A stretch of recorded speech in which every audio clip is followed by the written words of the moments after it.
Halo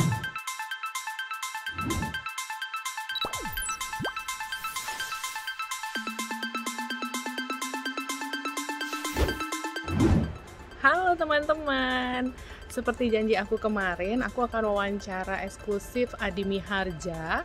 Kita akan mengupas secara detail ada apa sih koleksi Sedap Malam itu dan bagaimana karir Adi Miharja dimulai di Berlin dan apa aja tantangannya. Ini aku di ateliernya. Ini dia. Adi Miharja. Halo. Apa kabar? Kabar baik. Aku Adi Miharja. Danke. Terima kasih. Aku lihat-lihat dulu ya. Sip, silakan. Nah, ini dia koleksinya. Dan yang menarik ini, karena setiap koleksinya Adi Miharja itu akan menceritakan siapa aja sih yang terlibat. Jadi ada ceritanya. Siapa saja yang membuat ini, mulai dari kain, yang menjahit, yang bikin pahit dan sebagainya. Jadi setiap koleksinya punya cerita yang utuh sekali. Cantik ya.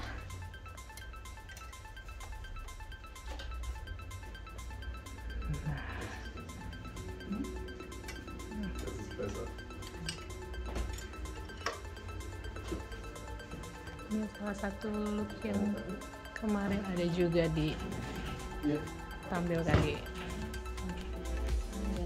Neo Fashion at Berlin Fashion Week.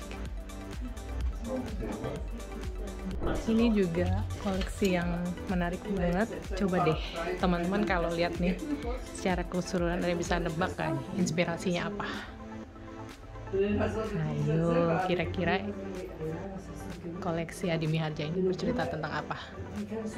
Sayur asem. Lihat ini. Bawangnya, kacang panjang, kacang merah. Ini jagung, labu siam. Menarik banget kan?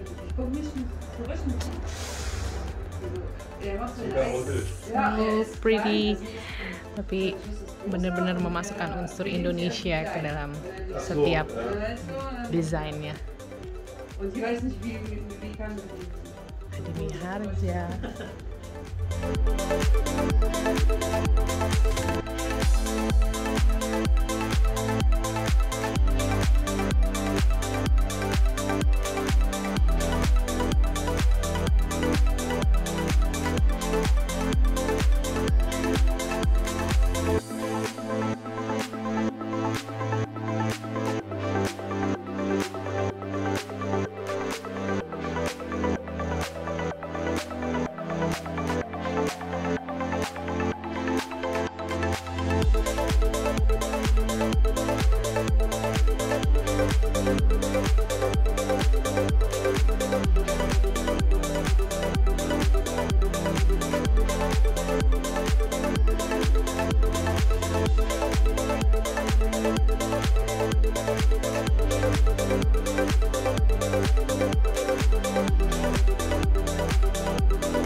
With the German vibe, it's definitely not.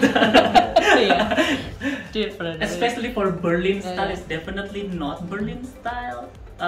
Karena orang kenal Berlin dari zaman, so people know Berlin since like in the 20s. It's like the capital of party, you know, like so people do come to Berlin.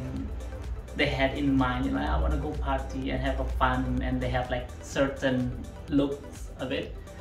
And Adi Miharja is not into that kind of style. However, we provide some because we are still in Berlin, so we get influenced by it anyway. Like the easiest way is actually when we do the photo shooting.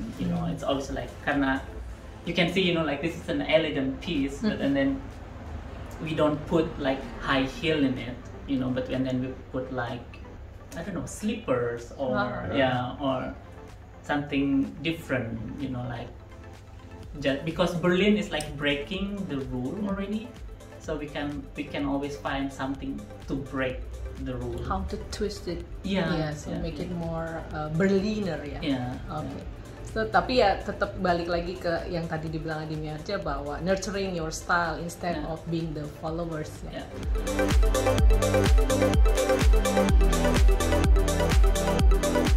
Depend, tergantung. Kalau misalnya memang kita punya beberapa klien yang beberapa kali datang ke kami karena mereka melihat gue suka banget nih kainnya yang ini, motifnya yang ini, tapi warnanya bukan warna gue, bisa minta tolong nggak nih? Jadi kita kan harus bikin dulu si kainnya ya, dan kebetulan pencinta kain pasti tahu gitu kalau yang namanya batik tulis tuh nggak yang cuman sejam 2 jam selesai gitu kan. Nah ya kita kasih tahu ke konsumen kita bahwa hey ini dibuat tangan loh, akan ada waktu produksinya lama. Dan biasanya kalau barangnya dari pakai batik tulis itu sekitar 2 bulan sampai 3 bulan. Oke. Menyambung soal tadi sempat juga disebut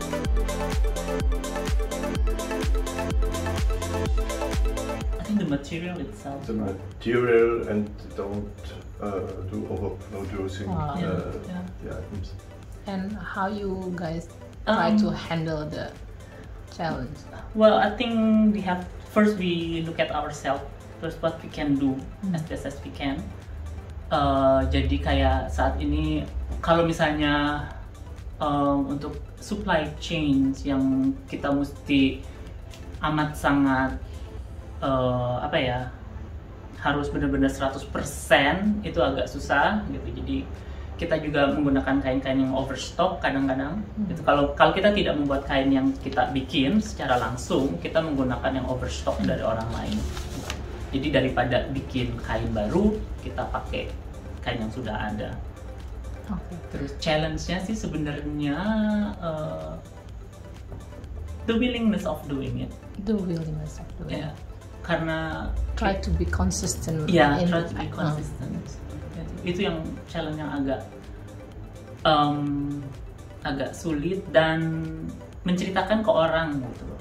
Yang ada cerita lucu. Kalau menurut saya sih agak sedikit lucu karena orang-orang konsumen di Eropa itu mereka sangat concern tentang siapa yang bikin gitu.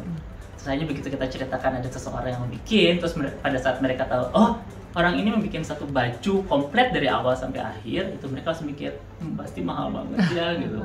Padahal sejauh ini yang kita lakukan adalah it's still affordable price. Okay.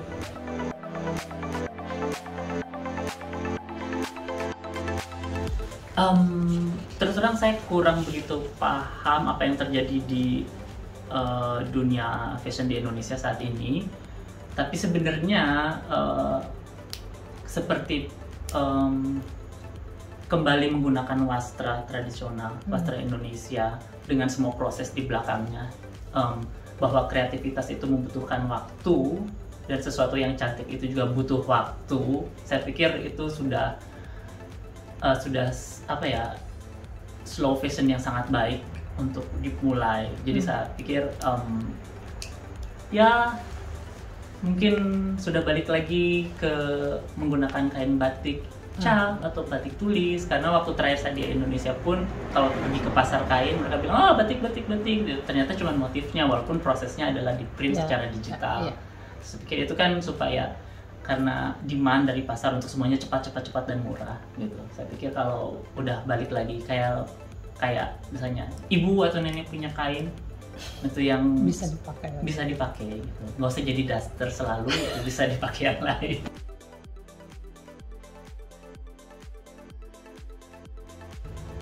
There are a lot of ways actually, like surprisingly the new generation, like the new teens or like young adult. Now they tend to buy vintage clothes. Oh, okay. And I think that's already in the loop of the slow fashion movement. And also try to develop a collection that lasts longer from the quality and also from the design, which is also one of our point, like a versatile design and better quality. Untuk Ademi Harja sendiri, kita juga punya hashtag yang kedua yang selain Meet the Makers, itu hashtagnya adalah style not trend.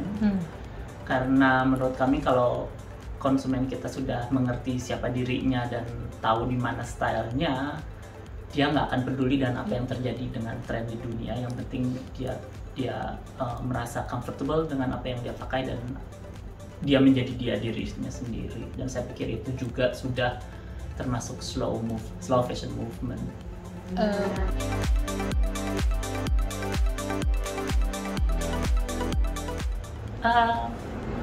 Apa ya? Do you have any tips to be in slow fashion movement? There's no rule for it. Yeah. You have to try out and find your way. Yeah. Try out. Jadi kembali ke style sendiri ya. Just trust in your style, don't just be the followers like because, that. You know what, to be honest, you know, like the today trends in fashion industry, there is no certain trend. You can always go punk, you can always go hippie at the same time, at the same season. So it's basically, there is no trend at all, so you just need to know what is your style. Yes. Oh, okay. That's really incredible.